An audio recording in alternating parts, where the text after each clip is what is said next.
Mwalimu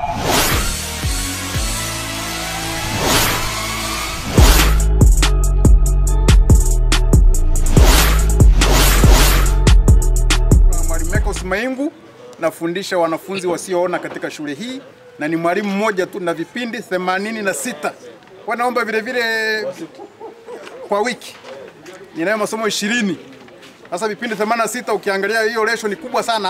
Hapa Tarime hapa hakuna mwalimu mwingine ambaye ana vipindi vingi kama vya kwangu halmashauri mzima ya Tarime mjini. Wanaomba serikali iweze kutuongezea walimu wa maandishi ya nukta nundu waweze kunisaidia. Mekos Maingu Mondo, mwalimu wa shule ya msingi Magufuli. Kwanza tunashukuru mheshimiwa mkurugenzi wa Soya One Limited ambaye amekuja hapa kwa ajili ya kusaidia watoto wetu. Na tunaomba wadau wengine walioko Tarime waweze kujitokeza kwa sababu serikali kama serikali haiwezi kufanya kila kitu.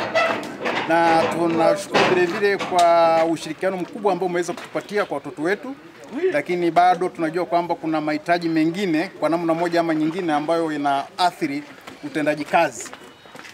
Hapa kuna bweni ambalo kwa namna moja halijakamilika. Kwa tunaomba vile vile wadau wajitokeze kuweza kukamilisha bweni letu ili watoto wetu kwa sababu wanatoka mbali waweze kukaa hapa shuleni ili tuweze kufundisha kwa ufasaha zaidi kwa sababu wanapokuwa wameenda mbali wanatoka mbali wengine hawana nauli. Kwa hiyo wakikaa hapa bwenini inakuwa ni vizuri zaidi. Lakini pamoja na hayo tuna kitengo cha visual impaired, watoto wasioona. Tuna braille packing machine moja tu. Tuna watoto 6 lakini tunatumia mashine moja. Kwa hiyo naomba kama kuna wadau wengine waweze kujitokeza waweze kusaidia packing machine kwa ajili ya watoto wasioona ili tuweze kufundisha vizuri na kwa ufasaha zaidi.